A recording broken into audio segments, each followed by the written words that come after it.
Hello everyone, I'm Mubin, Saadat, Deputy Opinion Editor at the Straits Times. Welcome to this edition of the ST Forum, where we have invited our forum contributors to submit their questions on the topic of national service and defense. The topics are, of course, on many people's minds in light of the global conflicts we are seeing and the uncertainty as well. So, a timely topic, we felt. From all the submissions that we've had, we've selected several, and we've invited those forum contributors right here on the show to ask your questions in person to none other than Defense Minister and Coordinating Minister for Public Services, Chun Sing. Welcome to the program, Minister Chan. Thank you. Thank you for having me. Thank you so much for your time. Thank you to our contributors for being here as well.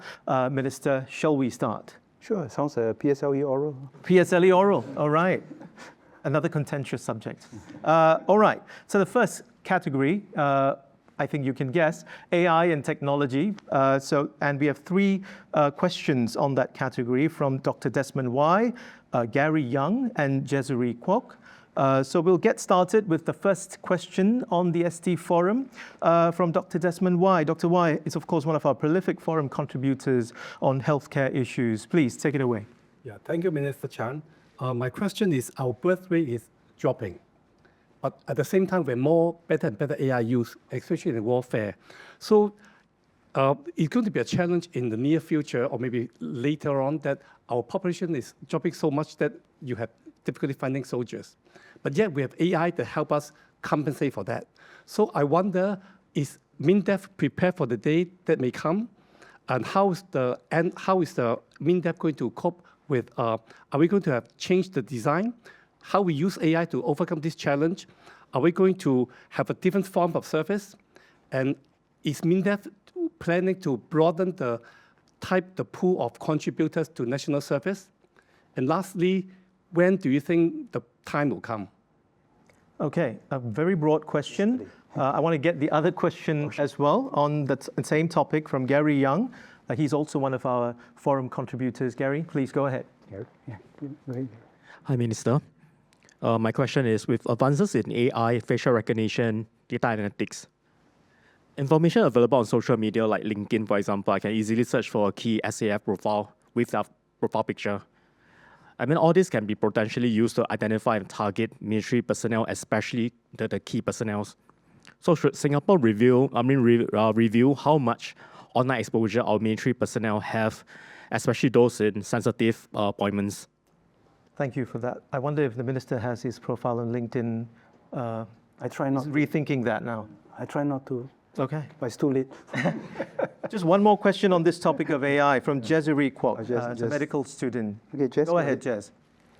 Okay, so my question is, in light of AI, digital warfare, autonomous systems, and growing cybersecurity threats, what are the ethical dilemmas we must think about as we apply these technologies for national defense? All right, thank you very much, Jessery. Minister? Okay, there are some implicit background information perhaps I should share with everyone so that we can get a discussion going.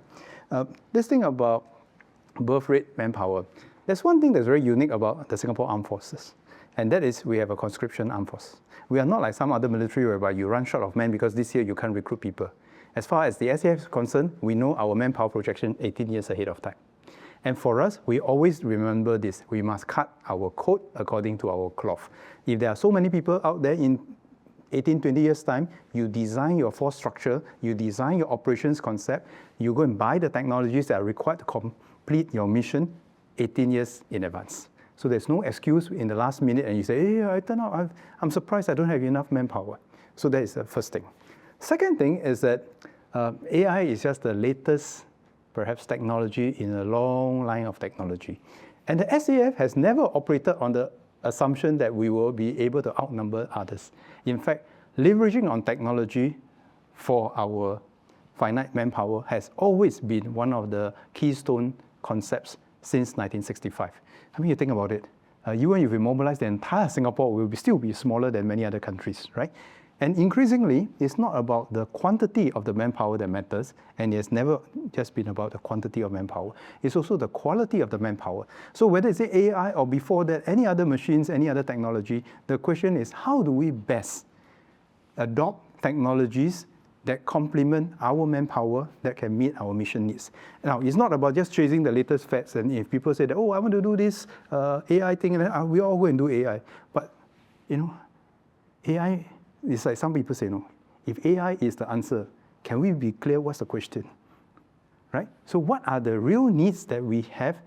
So that's why when you see SAF buying equipment, it's never about buying the latest, the most, the shiniest kind of things. It is about spending wisely to buy those things that we need for our operational purposes.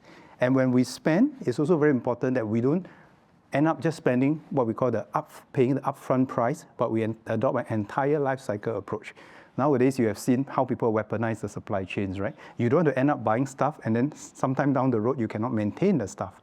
And one of the things that we're very conscious is never have a feast and famine strategy, because you can't stretch your defense dollar.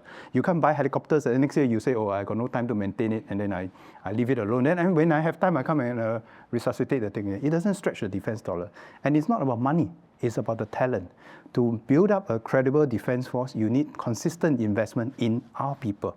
The talent to translate those monetary resources that the public gives us to stretch the defense dollar and have real capabilities. Because if you spend more and you don't have the capabilities to translate that into real capabilities, it's just called price inflation. You're still buying the same thing, but paying more, which is what's happening around the world today.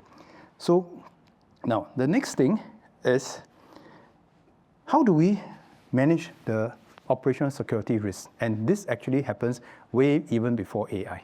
The SAF has to always find a very fine balance, how to keep certain things secret, and yet how to reveal certain things in order to send the right messages to the potential adversaries. Now, you cannot tell people everything for obvious reasons. People will find ways to bypass you and overcome you and negate your advantage. But if you don't tell people anything, and for what we call the informed observers, if they miscalculate, we are also in a difficult situation. So the way that we tell people what we want to tell people must be at a time of our choosing. It's a bit of an art and science. When we communicate with people, it must be no uncertain term that you get a message that we are trying to communicate. We are not trying to be aggressive. We are not trying to show that we can overcome all challenges. We are also to tell people that we have certain capabilities, but we will keep those capabilities to ourselves. And there's always this thing that in the SAF, our mark of success is when we have built up the capabilities ahead of the threat. We have operationalized those capabilities. We never have to use that in actual ops. We retire those capabilities and nobody knew about it. For us, that is success. That is another normal day in Singapore that we'll be all be very happy with.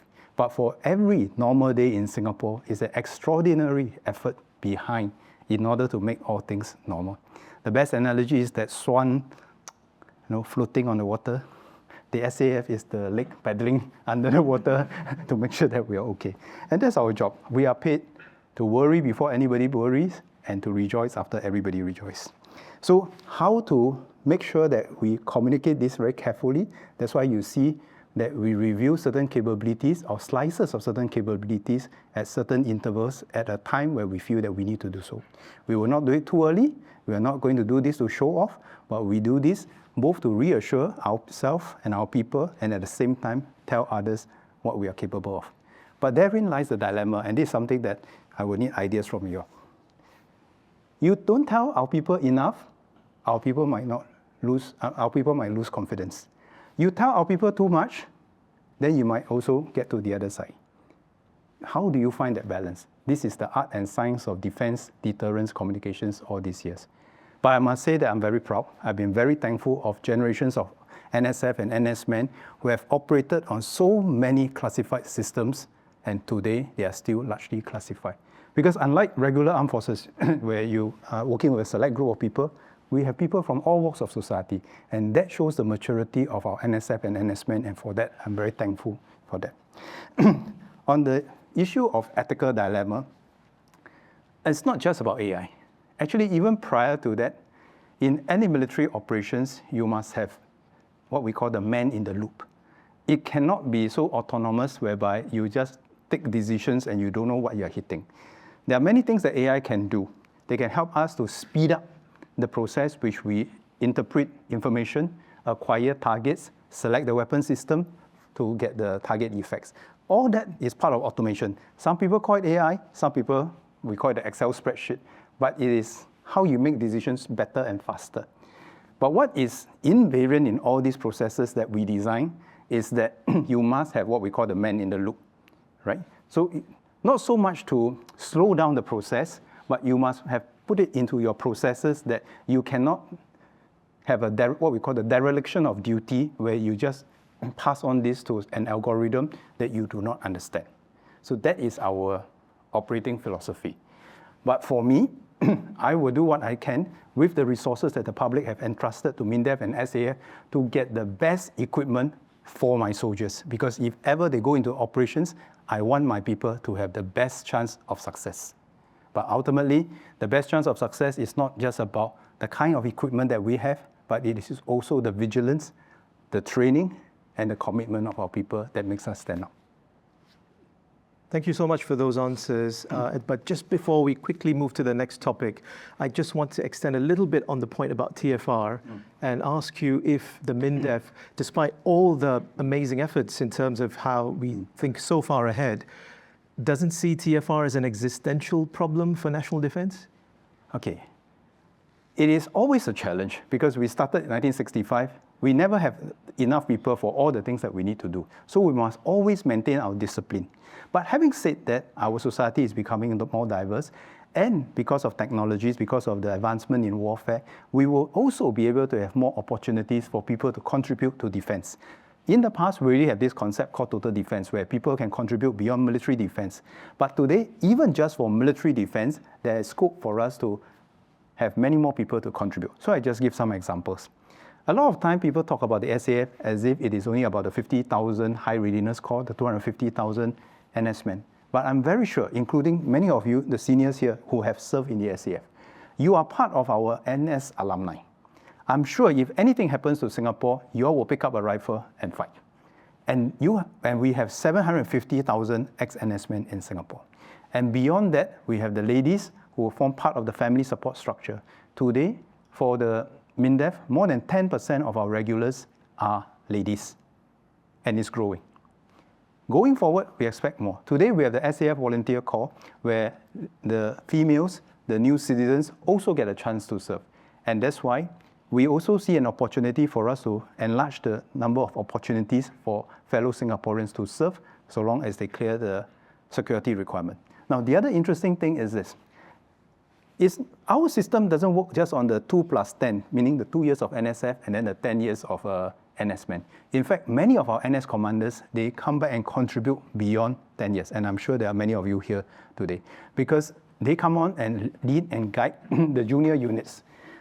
Now, beyond that, increasingly, we have many vocations whereby it's not just about the physical demands. So, for example, the DIS, the digital and intelligence service. The longer they are there, the sharper they are, the better they are. So you see another area whereby we can expand opportunities for people to serve. And today, many of them actually volunteer to extend their service beyond the 10 years, including people in the media industry, because information warfare is another aspect of the warfare that maybe previously was less spoken about. So today, there are many opportunities to serve. And today, the beauty of the SAF is that we have turned a constraint into an opportunity. People in other countries might think that, oh, you have a conscription armed forces. Maybe that is a sign of weakness.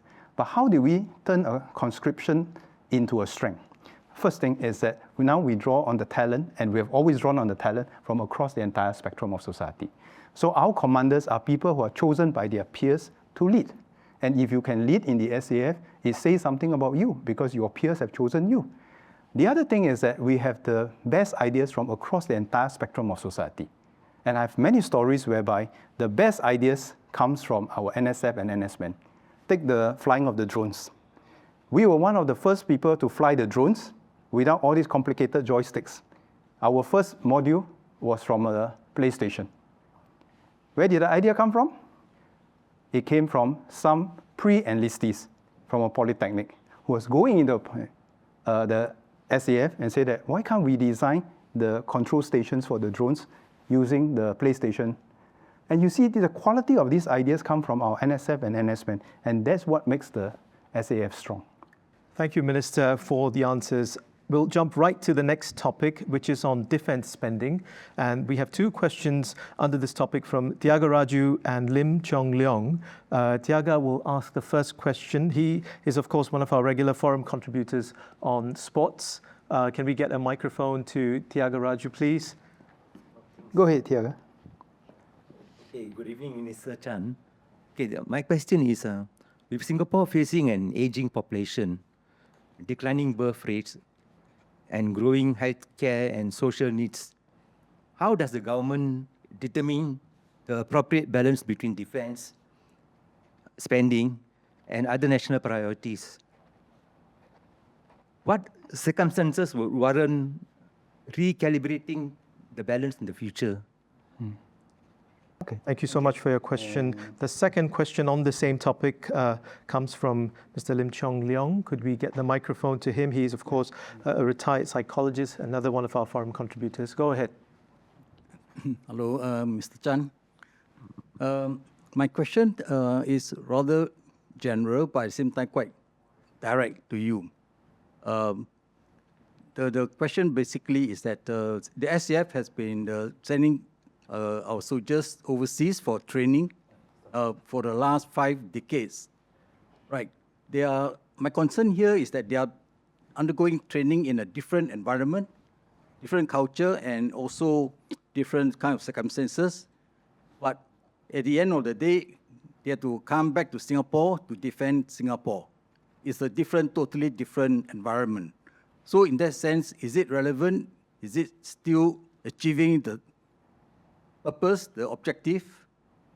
And also going forward, I think with modern warfare, going high-tech, is there a need to have such long training periods? And is there a possibility that duration of NS can be reviewed? Thank you. So 2 questions, one alluding to the cost effectiveness of training, and the other, of course, recalibration. Yeah. Okay, how do we determine how much we need to spend on defense? Defense is a bit like buying insurance for ourselves ever since 1965. And since our founding leaders till now, we have made a commitment that we will spend up to 6% of defense if need be.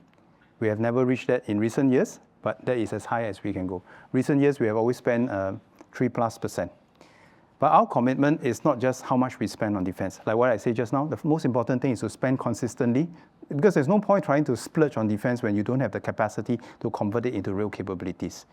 But nowadays, it's not just how much money you spend, because the capabilities correlation with money spent is not linear. Some people spend a lot of money on big platforms because these are things that you can show off in parades and so forth. But those may not be the most effective. There's some things that we spend on, we never show people. And it will always be this balance of what we call the high-low mix, what we call the obvious one and the not so obvious one, that we will always have this balance. And our duty in the defense sector is always to make best use of what is available to us, to build for the long term, to build ahead of time. And I can speak on behalf of this government, we will spend what we need to defend ourselves. Because if we can't defend ourselves, and if people, and push come to the shove, and if people push us around, and if we can only ask, when people ask us to jump, we can only ask how high, but we cannot ask why, then we are gone. Then we are finished. I always have this saying that I learned from one of my previous chief defense force when I was a young officer. We have to get it right first time, every time, all the time. Other people who wish us harm just need to get it right one time, anytime. Remember the SQ-11, the SQ rescue in the 1990s? Okay, maybe some of you are not born. You imagine, he went to operations, people hijacked our plane, our commandos went in. If we have failed, what message would they have sent to people about our equipping, our training, and so forth? So we just have to get it right first time, every time, all the time. So there's not much margin for error. Now that's very important to remember. But having said that, we must spend wisely. Then how do I know as a defense minister that we are spending wisely? What are the benchmarks? Well, there are a few things that we can look at. Number one, again, because we have an NS population, if there's a lot of wastage of resources, our people will be the first one to jump on us and give us the feedback, and we will improve. When we buy things, it's a backhanded compliment when people say that the SAF are one of the toughest negotiators, that we become a reference customer to people. People say that if they can sell to the SAF, they can sell to many people, because they know that our processes are robust, that we don't have hanky-panky whereby the budget says this, and then the actual amount spent is something else, right? In fact, we make sure that we buy not just upfront, but we also buy to make sure that we can sustain the capability throughout the entire life cycle of the equipment. So these are some indicators. But are we perfect? No. That's why our job is to make sure that we constantly challenge ourselves. Can we even do better? So today, one of the dilemmas for defense is this. People can understand the flashy platforms that people buy. But there are many new things that may not cost as much, but may have other more lethal effects, but we cannot show people. So actually the dilemma is not so much how much we spend only, but it's also what can we spend, what can we review, and what must we not review until a time of our choosing, right? So for example, people talk about drones. I always like to remind people this particular episode, now we can talk about it. 10 years ago in one of the National Day Parade, we already had a drone show of 300 drones in a synchronized formation flying over the Marina Bay. So of course, at that point in time, everybody enjoyed the drone shows. But for those of us in the defense industry, we knew what that meant. 10 years ahead of time. And that was already 10 years in the making, because even 20 years ago when I was in service, we were already aware of such potential opportunities. But some of these things you cannot show people, and some of these things you cannot review where we spend. Therein lies the dilemma. But I can assure you that the discipline is very tight in MINDEF on how we spend, because every cent that we spend is public money. We must do justice to what we spend. Now, on the second thing about training, I don't mean to be facetious, but I don't think the SAF just operate in Singapore. The SAF trains overseas, and actually it has become a big plus that the SAF trains overseas. There's this standing joke that we use to rub the Air Force, because they train in Europe, they train in Asia, Australia, Thailand, they train in America. So last time we used to laugh at the Air Force very proud. The sun never set on the RSAF. So the rest of us look at them like, that's because God don't trust you in the dark. So we laugh at them. But nowadays, nobody's laughing at anybody, because the SAF, the Army, the Navy, they also train round the clock, round the world. But this gives us something. Every different place that we train gives us a new dimension of capability. It gives us a new dimension of capability. And we know that we must diversify where we train, because you also cannot be held ransom by training only in one place. You must make sure that if one place, for whatever reasons, stop training or stop being able to allow us to train there, we must be able to continue our operations. And different operation systems can only be trained at certain parts. That's how we piece the things together. But just to give an example, in 2004, I guess you all will still remember Operation Flying Eagle, where the tsunami happened in 2004, Boxing Day tsunami. Why is it that the SAF was able to mobilize and deploy so many thousands of soldiers, ships, and planes in such a short time? Actually, it's all thanks to the years of training that we have to do overseas. For us, moving house, deploying overseas has become part of the norm. In fact, we were one of the first to reach Malubo. We were one of the first one to be able to set up many things to help others in need. When the air traffic control tower was down in Aceh, the SAF was able to deploy there overnight. And then the next day, the airport in Bandar Aceh could continue to operate and aid can continue to flow. All these capabilities, we turn a constraint into an opportunity.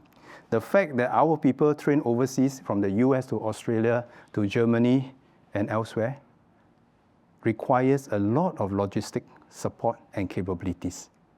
And when we practice it every day, we become better and better.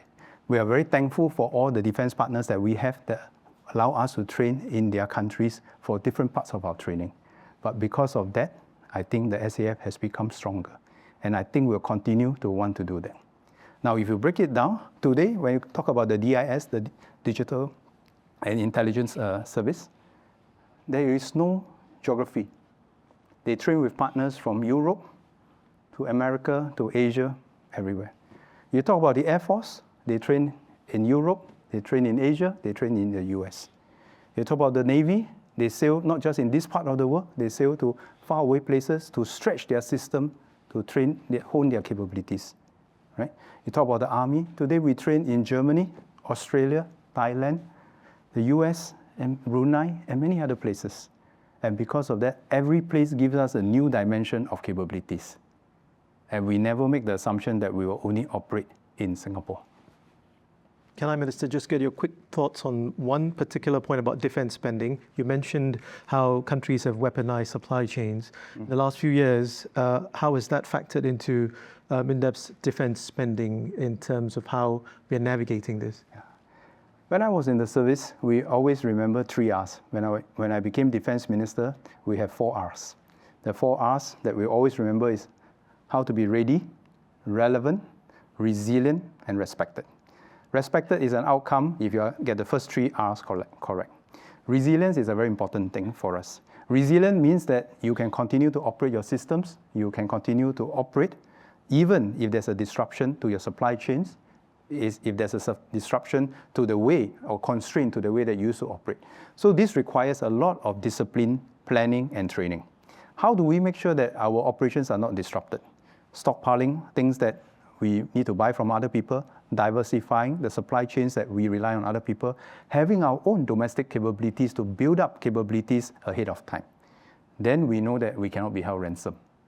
But having said that, even in the unfortunate circumstances whereby supply chains are really disrupted, then we must have backup operational concepts that allow us to continue to keep Singapore safe.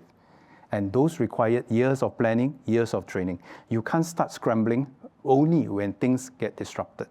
That's why sometimes people say that, why is it that when other countries buy a plane so cheaply and then we buy a plane so that costs so much more?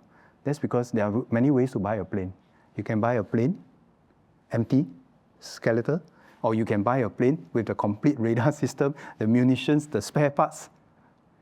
You make your choice as to where you want to spend. So we are very serious about this because we never take this lightly. We always work on the assumptions that in any crisis, the supply chains will be disrupted. And that's why we need to make sure that we have our own capabilities, we diversify, we have our own stockpile. Thank you, Minister. The next topic, total defense. We have 3 questions from Justin Khan, Prakash Nadarajan, and Mohammed Zul Azan. So can we get the mic to Justin first? He is a law student. Can we get him to ask the first question on the topic of total defense? Do we have a microphone for Justin, please? Thank you. Go ahead, Justin. Thank you, Minister. So before any invasion, an adversary could target Singapore's internet, trains, payments, and essential services to create confusion and panic. So my question is, how ready is Singapore for this kind of pre-war attack, and what role should national service play in preparing citizens to respond? Thank you. Thank you, Justin. The second question from Prakash, who is a sustainability entrepreneur. Prakash, please go ahead with your question. Thank you, Minister and ST Forum, for providing the opportunity to raise this question. Countries like Finland, Sweden, and Estonia have broadened their defense beyond the military into cyber, civil resilience, and whole of society preparedness. For instance, Estonia has a volunteer cyber defense unit within its defense league, involving cyber skilled volunteers and professionals who help strengthen national cyber resilience, training, and crisis support. What lessons should Singapore draw in rethinking the future of NS? Thank you very much, Prakash. And the last question on this topic from Zulazan. Thank you. Please go ahead. Okay, Zul. Yeah. Good evening, Minister Chan. National service should be broadened to include new vocations in the military, police, and civil defense, such as nursing, paramedics, and community care. Will the government consider enlistment into such vocations for females and also new citizens as we confront low birth rates? Thank you. Okay, maybe I should poll the audience for a change. Since Zhu suggested enlisting females, everybody has a vote. Yes, no? If yes, put up your hands. Yes. So we have 1, 2, 3, 4, 5, 6, 7, 8, 9, 10. 10 yes. No's? One. None of the women. How about this? Voting is compulsory. Everybody make a choice. Okay, yes. So we have 10 yeses and how many no's? How many no's? Could we have your hands? No. Or no? 1, 2, 3, 4, 5, 6, 7, 8, 9, 10, 11, 12. Okay, so sounds like you are somewhere split down. Yes. Maybe for change, can I just ask those who say yes and no, why do you say yes or no? You say yes or no? I say yes. Oh, you say yes, and Could the you use reason the being? microphone? Yes, please From go ahead. a perspective of gender equality, Gender equality. if we want to equalize opportunities in every aspect for Okay. men and women in Singapore, Okay. we should try to also like level the sociological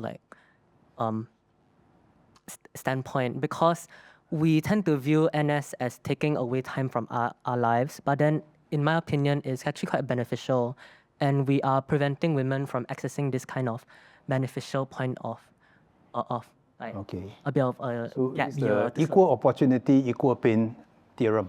I mean, it's also because, like, as a student, my friends who are girls, they have expressed like anxiety over needing to immediately transition into university or like work. Whereas for boys, we can go into national service, and I mean, it's a whole different kind of experience, and it's disconnected from the stresses of everyday life. Oh, I see. So NS de-stress you. Okay, very good.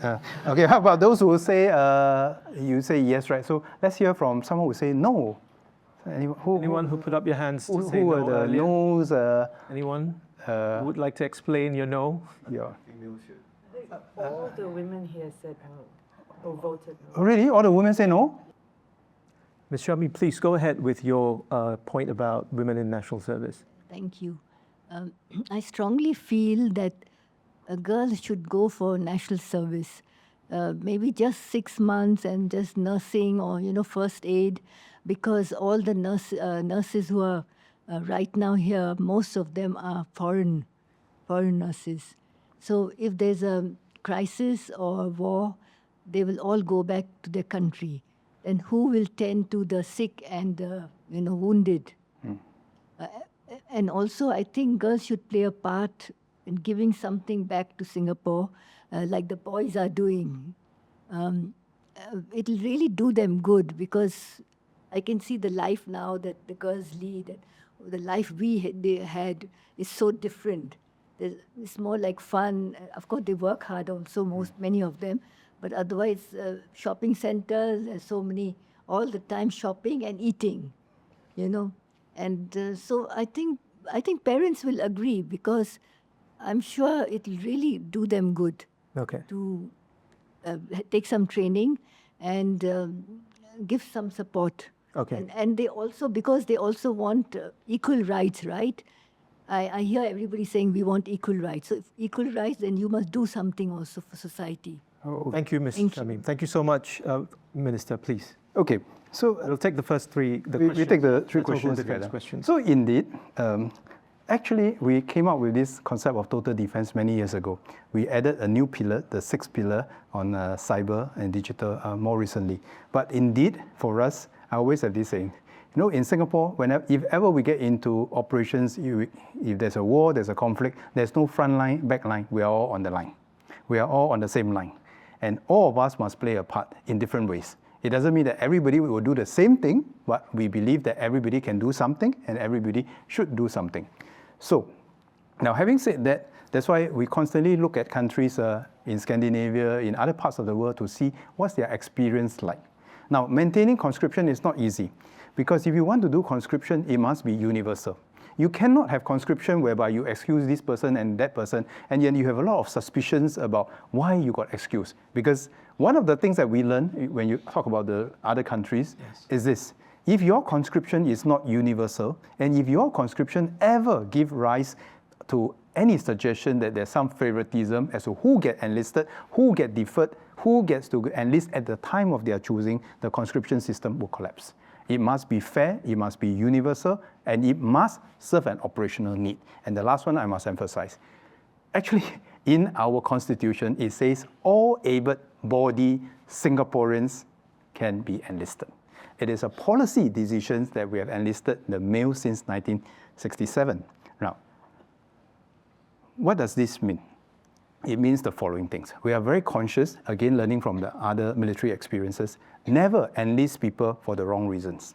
Never enlist people just for the sake of looking equal or pretending to be equal, because everyone who is enlisted, there's precious time, and you must make sure that they serve a precious operational role. You don't enlist people if there are no clear operational roles. Whether men or women, they are not here to be spare manpower, and nobody likes to be made to feel like they are spare manpower where there are excess people running around just because they're just trying to fill up their time. So we are very tight in the way we manage the system to make sure that anyone that we enlist, we must have an operational role. So even somebody who in the traditional sense of not being combat fit because from the physical perspective they cannot meet certain requirements, we always challenge ourselves how we can make that person feel engaged and feel that they can contribute much more. Today, fortunately for us, technology has changed and the number of vocations have also changed. So for example, in the past, somebody who is flat-foot is considered non-combat fit. Now, you may not be able to run and walk long distances, but that doesn't mean that you cannot do anything. Our previous system tells people what they cannot do. Actually, we need to change the mindset. That's why our new system, we want people to focus on what you can do and not what you cannot do. And what you cannot do at one stage of your life doesn't mean that you cannot do that for the rest of your life, because we do change. And what you previously did not have the skills to do when you were younger and you become older, you can also contribute. So for example, maybe when you were young, you were not a medical doctor. But by the time you become a medical doctor and in your NS, you can contribute in the medical field more. In the past, you may not be a media personality and you may not know the information operations, but now that you have acquired the skills, we can now best match you. That's why in the SAF, beyond the 2 + 10 years, actually we are moving towards a more dynamic system whereby people will be able to contribute according to what they can and what they want. Now this is again very important, what they can and what they want. What they can is easier to ascertain because if you are in the media industry, you can contribute something. You are in the medical industry, you can contribute something. But it's also what you want that is important. Some people come from the media industry, it's like, hey friend, I've been doing this day in, day out in my CV life. When I go back to NS, I just want a break, I don't want to do the same thing. Can you make sure that I don't do the same thing? There are people who do that. But there are also people who say that, I've been in the media industry for my whole life. Can I just contribute this? So we try to find a better match for them. And the other thing that has changed is that with technology, today, if you can swipe a phone, you can do many things, including flying a drone and many, many other things, seriously. I have with me in BMTC, the Basic Military Training Center in Tekong, I have some what they consider non-combat fit by previous definitions. But they are some of the best drone operators that we have. They are teaching all our recruits to fly the drones, to raise the drones, to use the drone to pick up imagery. They have used the drones to drop stuff. These are basic skills. So the way we define combat fit has also changed. So that's why we want people to move away from this combat fitness concept that just based on your muscular, skeletal abilities. We want them to think about it from a broader sense, right? We call it, are you operationally deployable? Are you operationally ready? Rather than this one size fit all combat fit. And it will evolve with time. So we will certainly expand that. Now, on the issue of men, women, and new citizens, of course, we also know that actually there are many women who would like to acquire some experiences of national service. It could be in military defense, it could be elsewhere. We have also new citizens that would want to make a contribution, and I think this is a positive sign. It is not like in the past whereby many years ago when we first started national service, many parents were very worried and said that you just go in and do the minimum, don't get injured and come out safely. Today, I think the mindset is more of, if I have to spend 2 years or 10 years of my NS time, then I want to make the best use of my time. I want to be able to say that I've contributed something. And very importantly, I think the culture has also shifted because we have more NS commanders who have graduated from the system. And these people, they are in CV street saying that very often nowadays in employment, people ask, what do you do in NS? Not so much as what you do, but what have you learned? What skills have you acquired?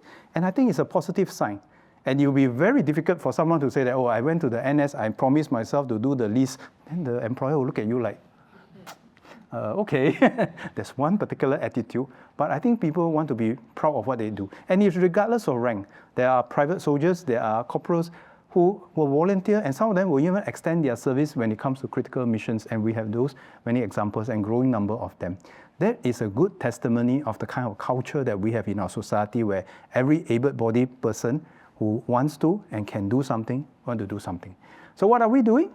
Along the ideas that you have mentioned, I want to expand the SAF volunteer corps. I want to expand the number of volunteer opportunities, even for non-uniformed personnel, for some of the females or some of the new citizens to come in and join us. Because today, for every 10 applicants to join the SAF volunteer corps, I only take in 2. I need to increase my capacity so that people have a chance to contribute. And it may not be like what you mentioned, exactly as what you mentioned, it may not be just in the combat line. There could be people, they can do security trooper, they could do cyber, they could do drones, they could do logistics, they could do medical. And I fully agree with you, and I hope that when I expand the number of SAF volunteer corps opportunities, and if you say that there's a course that specializes in medical or care, whether it's elder care or psychological care, I hope more people will come and join us. But my aim, my personal aim, is really to have a culture where every able-bodied Singaporean feel that if I want to do something, I have the opportunity to do something. So when we design our new multi-mission range complex, it's just besides the new MRT station.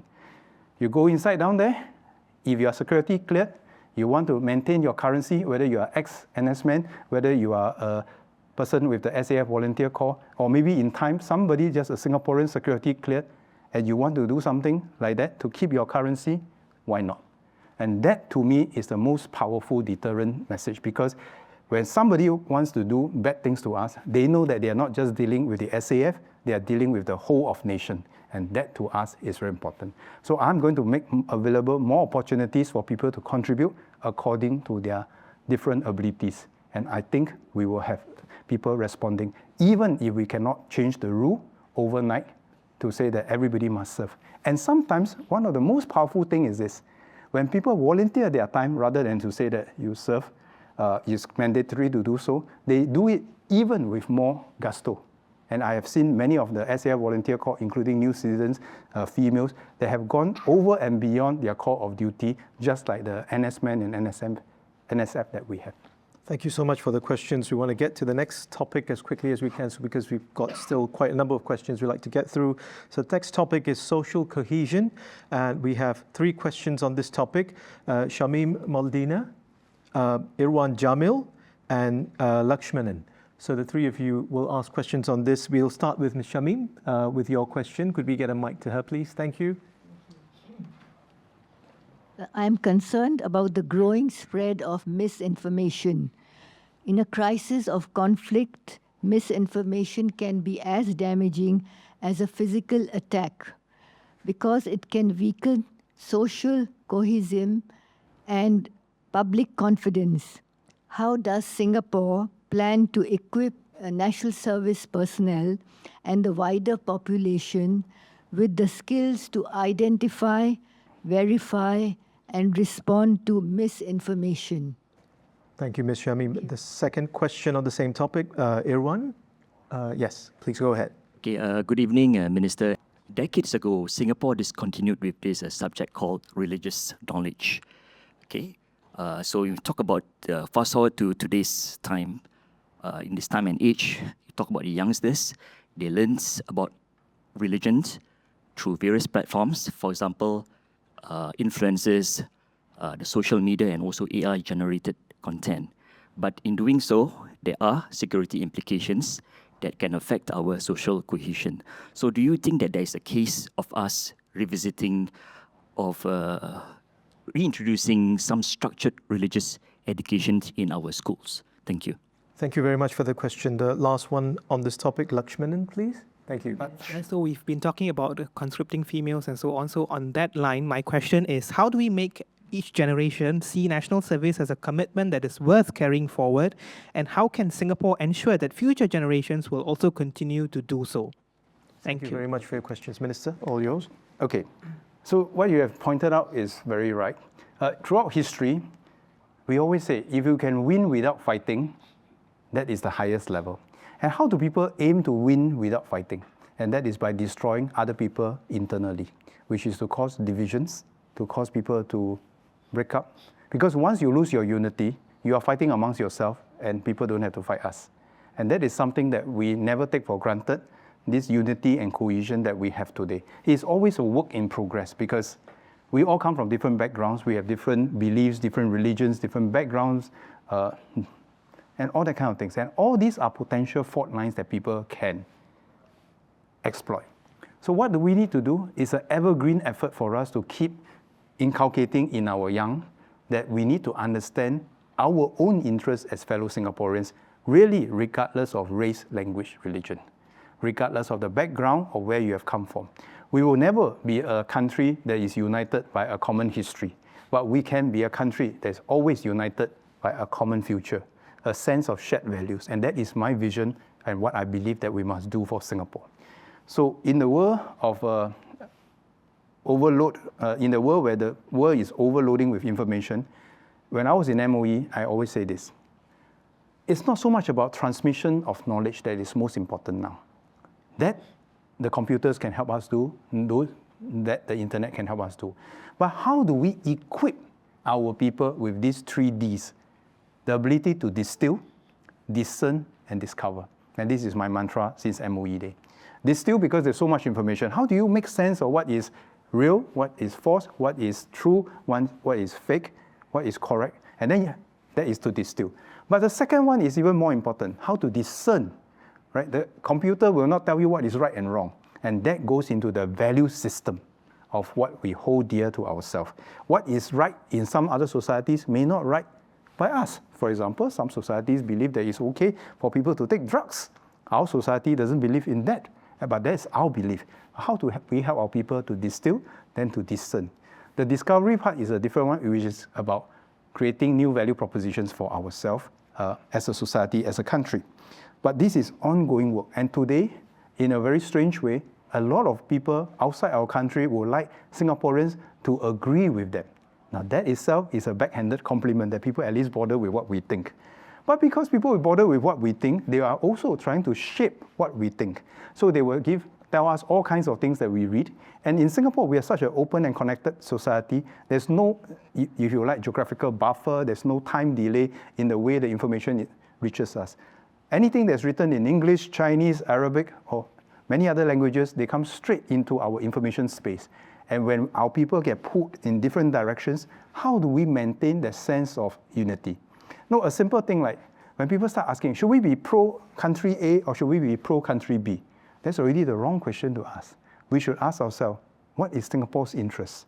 And from Singapore's interest, how do we navigate this? So we don't want to be other people's proxies. We don't want to be divided by other people. But in order to do that, we must have ongoing work, not just in MINDEF, but starting from MOE all the way to MINDEF. And maybe that's why they sent me to MOE, then MINDEF. It's a continuum. It's a continuum for us to actually get our national cohesion right. But I would say that this don't just stop at MINDEF, because when they leave and they go into adulthood and beyond, this is a constant work. The day when we become complacent and think that we got it right, that we have arrived, will be the most dangerous day, because we forget that we have to keep building on this. A simple question of why I think MOE is not the best place to do religious education. We better leave this to the religious authorities. But MOE is in a good place to do national education, where you learn to respect each other despite our differences. You learn to create common space for one another. And you don't just learn one particular religion or to respect one particular religion. You learn what other people are thinking, and not to be judgmental about why people are different from me. But despite our differences, how can we build a better and a future together on that diversity of beliefs that we have? So that is why I think we have moved from just religious education on one particular aspect to a more broad-based national education, respecting different religions and respecting different people. Then the question that Laj asked is a very important one. How do we keep convincing ourselves that this is important? I've always asked this question whenever I meet many of the MOE students when I was in MOE, and even before that. What makes us a Singaporean? Why do we want to be a Singaporean? And if we look back at the history of Singapore for the last 700 years, it was only the last 61 years that we've been independent, where we were able to say, when people ask us to jump, we can say, why? Before that, we were always part of some larger empire.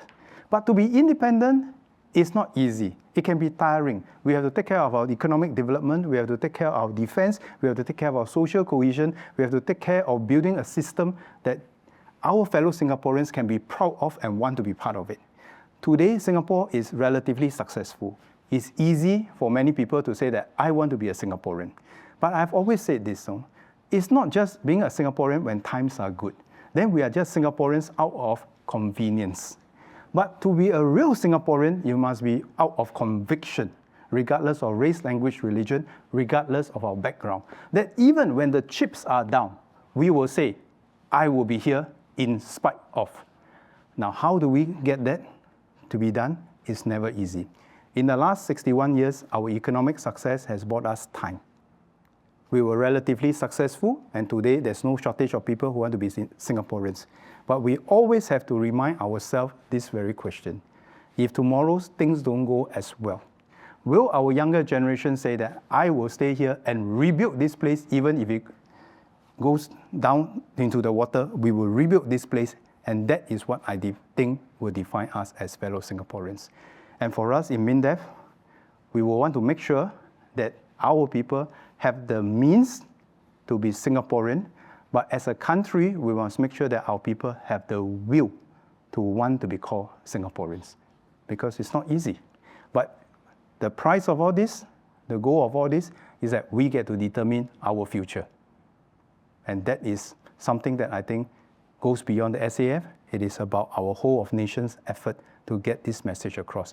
For us to inspire our next generation to say that beyond the material well-being that we are able to provide for, it is something intangible, something more. Something that we all cherish, and we will pay the price in order to achieve what we want. That the last 61 years shall not be an aberration in history, but the last 61 years is a platform upon which we will build something even better. That for generations to come, there will be many people around the world who will look up to Singapore and say that, if only I can be a Singaporean. I think that will be the day that we will constantly strive towards. Okay, next topic. We will move on to youth. And we have just two questions. First one from Tan Chi Xuan, full-time student studying accountancy. Could we get the mic to him? After that will be Prashant. Could we have Chi Xuan, mic to Chi Xuan, please? Thank you. Good evening. Go ahead. Recently, Minister, you mentioned in the Shangri-La Dialogue that domestic confidence and cohesion are vital for a country's external foreign policy and defense. In an era where online discourse can be deeply polarizing, how can we foster a stronger shared sense of national identity among a younger generation that may feel disconnected from traditional concepts of total defense? Okay, second question is from Prashant. Could we get the mic to Prashant, please? Thank you. Hi, Min. My question is, beyond the physical training of NS, how do we further strengthen and equip our youth and the wider public with the critical thinking and emotional resilience needed to prevent domestic division? I think you have addressed the issues of domestic division on this topic, but I guess this is focused on the youth. So if there's something you'd like to say that channels towards that. Well, I think, excuse me. Actually, I have a lot of confidence in Singaporeans' youth. I don't believe in this thing called strawberry generations. I just believe that every generation have their own challenges, and our people will rise to the occasions. But I believe, from what I have seen in MOE and MINDEF, our people want to be inspired to a higher cause. And it is important for us, those who have walked the path, to play the role, to give them the sense of confidence that they can aspire to something bigger. Not just for themselves, but for Singapore. Which is why I always, when I was in MOE, I always say this. Do not just define our success by our achievements, whether it's in academic or non-academic. try to define our success by our contributions, because we will become a very powerful country when we all can define our success not just by our achievements but also by our contributions. Regardless of your academic background, regardless of your jobs, everyone can play a part, and that is the most powerful thing. Because I don't think getting people to be Singaporeans is a transactional thing that I give you this and you become a Singaporean. Even if people start off with this, it must end up in a higher plane whereby I am here, full stop. I am here in spite of. That will be the kind of psychological resilience that we aspire to go towards. Prasad's questions about thinking. This is something that we have been working on ever since the day I joined the SAF. I'm not saying that we have arrived, I'm just saying that we have gotten a bit further, but it's always a work in progress. Because your question is a very important one. It's not so much about thinking, critical thinking, because people have different definitions of critical thinking. The important thing in Singapore is that how do we have a culture whereby we don't just tell people what to do and how to do, but we tell people why we are doing something. And when they understand the why they are doing something, they can come up with ways that will even surprise us. Just to share a simple example. Once upon a time, I was a division commander. We had a two-sided exercise whereby there was a third exercise already. 3-4 nights have not slept. I gave the orders to the men. I gave the plans to my commander, and I told them the why. I told them this is the objective that we are trying to secure, and this is the reason why we have to secure this objective. I told them my baseline plan, what I call the phase 1, because I really cannot take it. I really need to go and sleep after 3-4 days. I need at least 2-3 hours, so I thought I'm going to zone out for 2-3 hours, and I'll come back, and then we'll work on the phase 2 plan. They didn't wake me up until 6 hours later. And I woke up, they told me that, sir, we are at this particular place. I said, you must got it wrong. My plan was for you to wake me up after 2 hours and you should have reached this particular place. I said, no, sir, we have gone so far. I was really surprised and asked, why? I said, it's okay, sir, don't worry. You didn't give us the plan, you didn't tell us what to do, you didn't tell us how to do, but you told us why we need to do what we do, and we just got it done. So you can continue sleeping if you want. So I said, no, better check what you are doing, right? But I think this is an example that I have personally experienced where when our people understand the why, you'll be pleasantly surprised the power of our young people and not so young people, how they are able to come up with ideas that transcend what we even thought was possible.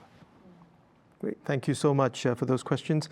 Next topic on careers, we have 3 questions from Ethan, Polytechnic student studying psychology, Dr. Tan Eng Loy, the gynecologist, and Amos Lau, marketing executive. Can we start with Ethan with the first question on the topic of careers? Ethan? Good evening, Minister. My question is, what are some tips and advices that you would give someone who is trying to look for a career in like the combat vocations within the SAF? Oh, my advice. Yes, a very career-minded question. Oh, okay. Yes. Yep. The second one from Dr. Tan. Could we get a microphone to him, please? Thank you. Good evening, Minister. I believe you might have covered some of the aspects in my question, but I serve full-time national service in a largely administrative role because I was non-combat fit, and I was later converted to serve as a medical officer after medical school. I had some specialized skills in medical simulation training that could have been actually useful for military medicine, but yet it took years before I was actually transferred to the relevant setting, and even then I think those skills were not meaningfully used. So with the recent refresh of the medical classification system, MINDEF appears to be moving from broad PAS labels towards a more functional assessment of medical exemptions, deployment eligibility, and trainability. This is a welcome step. And how can MINDEF ensure that this new approach does not simply improve just medical classification, but also lead to a more deliberate mapping of Singaporean skills to national defense needs across their whole NS life cycle? Okay, the last one from Amos. Yeah. Please go ahead. Evening, Minister. So with the rapid rise of the gig economy, fractional freelancing and remote work for foreign startups, how will MINDEF evolve its support structures so that self-employed or non-traditionally employed Gen Zs or future generations wouldn't face the asymmetrical career and financial penalties during their reservist cycles? Thank you. Okay. For Ethan, I should say this. I never chose my vocation. I never even chose the SAF as my first choice in my career plan. I wanted to be a librarian. They sent me to the SAF. You know, life, sometimes like Forrest Gump say, life is a box of chocolate. You don't know what you get. But I've learned something in life.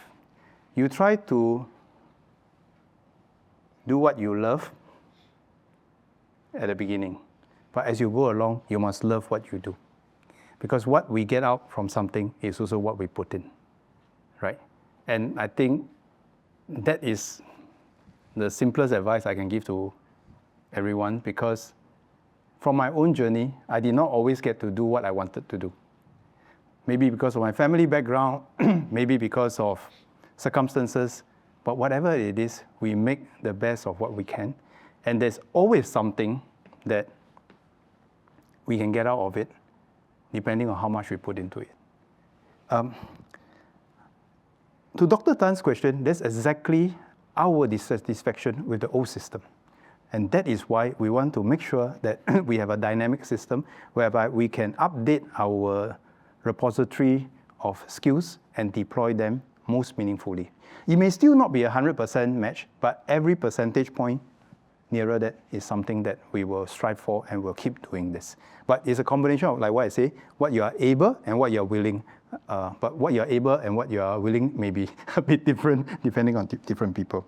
And for Amos, actually, we do, even before this gig economy, we do have people who are self-employed and so forth. And there are existing structures to support the gig workers or the self-employed workers, as we used to call them. And as the numbers grow, our support structures will also evolve. And actually, for example, how they come for in-camp training, nowadays we are given much more flexibility because of the way things are done. In fact, now we get the other complaint that maybe MINDEF has gone too far. So I give you some example. In the past, you take your fitness test, you go back for in-camp training for 2-3 weeks, and you do your fitness test somewhere there. In the past, if you want to go and do your marksmanship training, your shooting training, you have to go back for your in-camp training, and within the 2-3 weeks of your in-camp, you will do it there.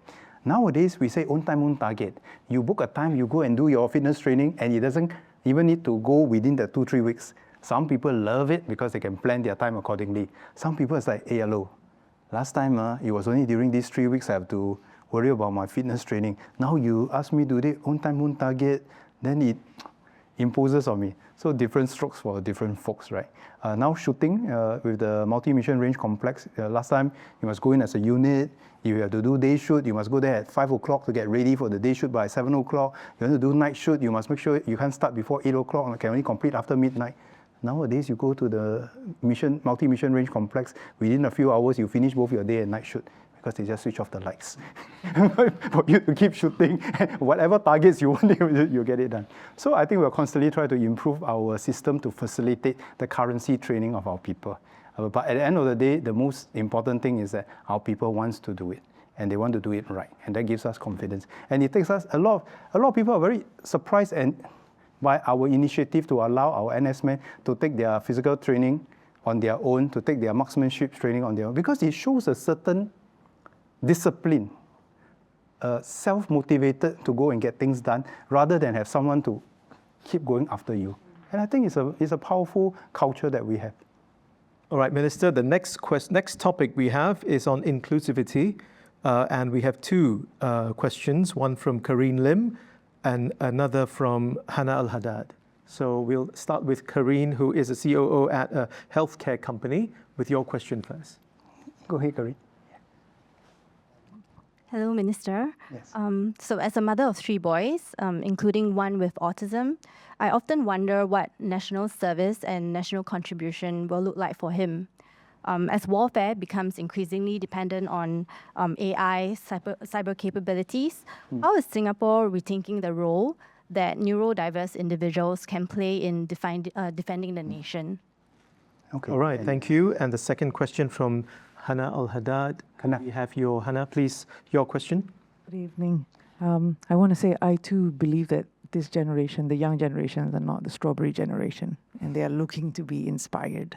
My question is, given the growing number of Singaporeans living overseas, and in an age of AI, cyber warfare, and global mobility, should national service continue to require physical presence in Singapore for them to serve, or should it evolve to recognize other ways of contributing to Singapore's society, Singapore's security?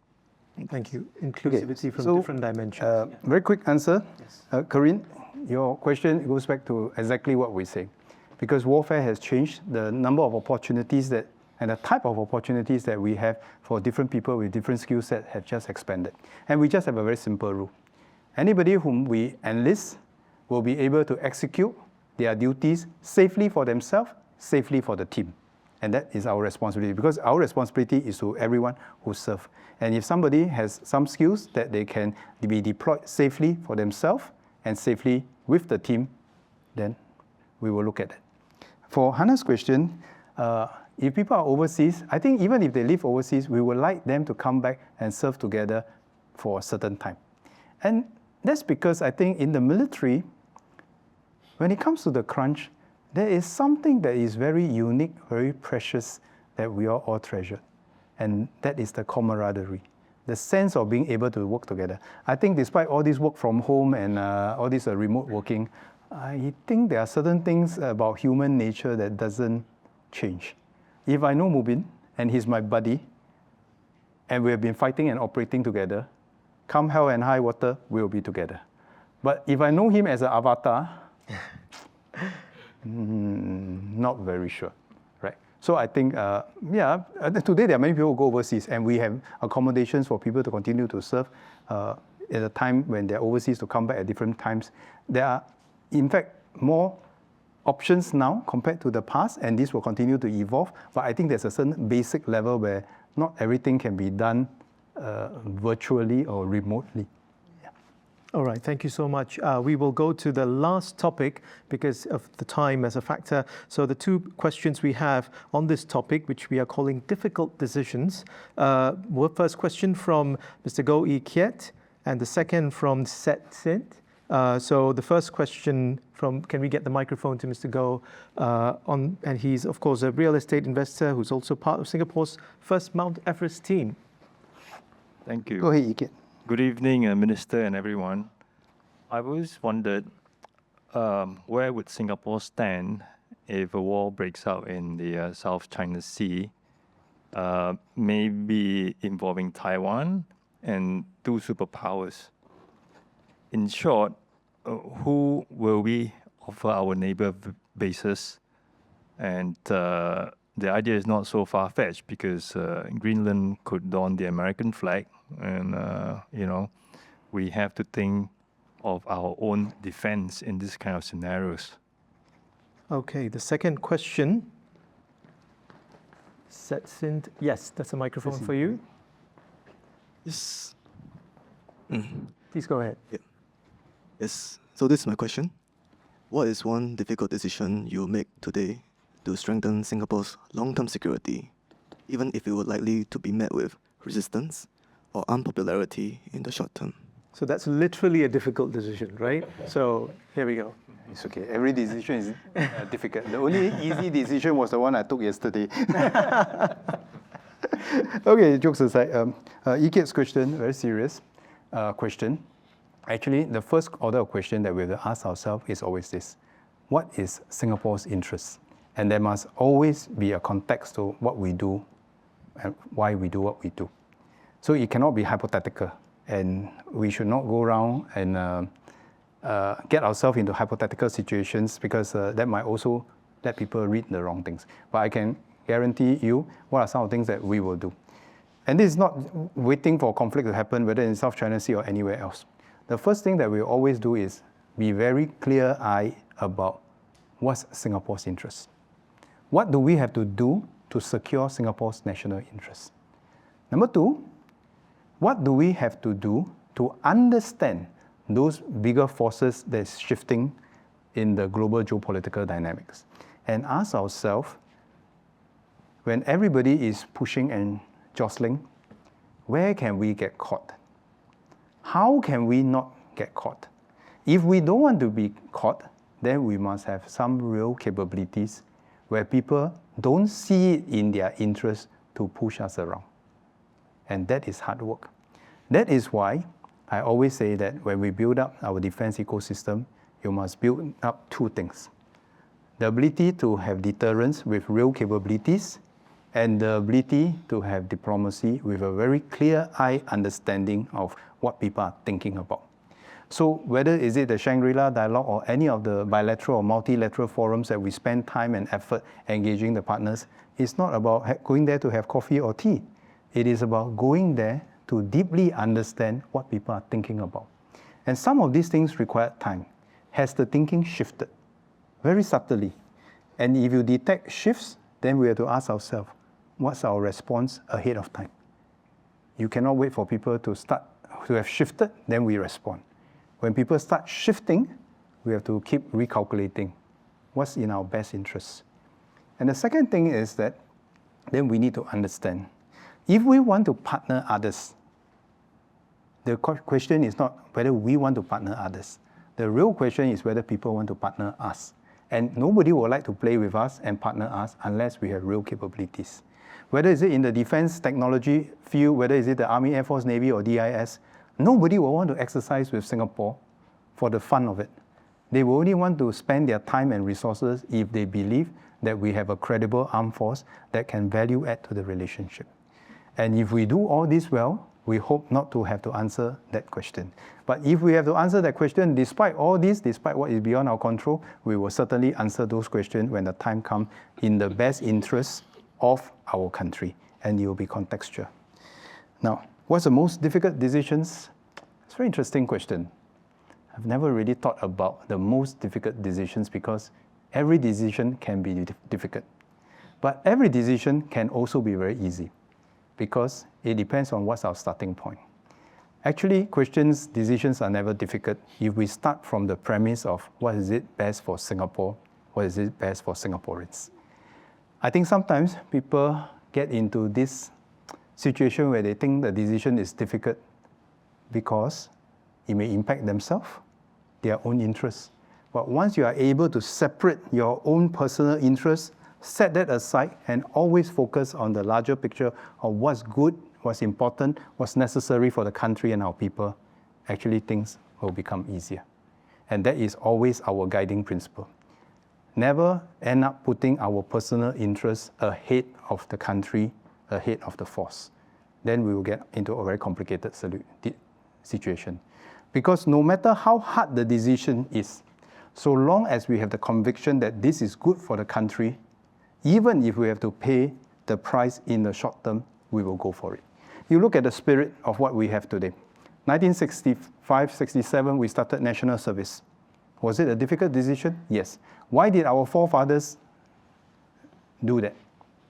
Because they have the conviction that this is necessary for Singapore. Can you imagine if Singapore didn't have that decision made many years ago? Many of you, as I polled you just now, would have agreed that now will be even more difficult to make such a decision.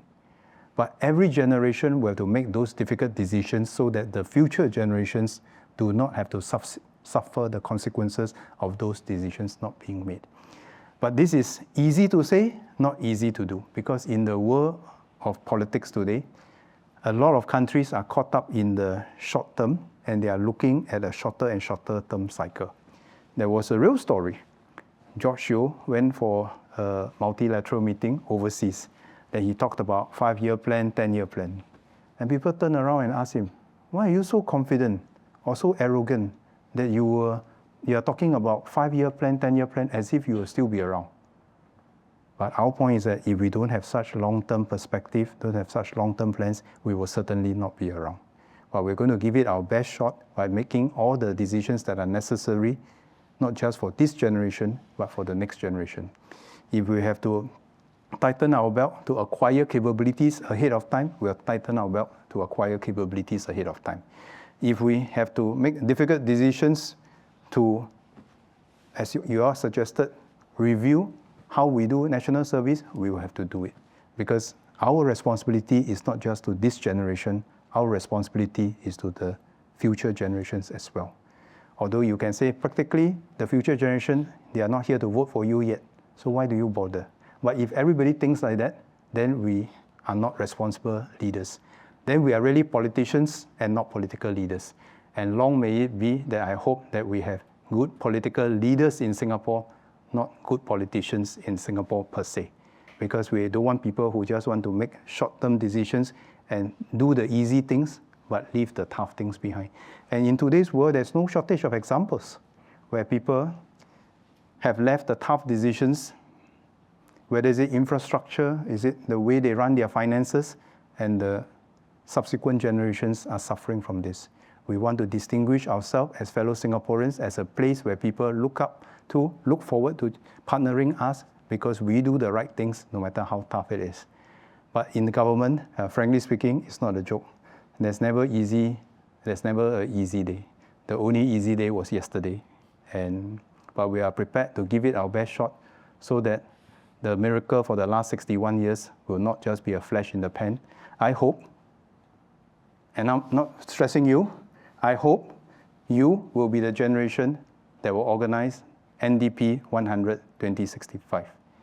Because you are at the correct age. In 39 years' time, you will be part of the leadership team together with the rest of the SUSS members who are here. And finally, on that note, if we are so fortunate to be around, may you invite us to NDP 100. Thank you very much. Thank you very much, Minister. Thank you.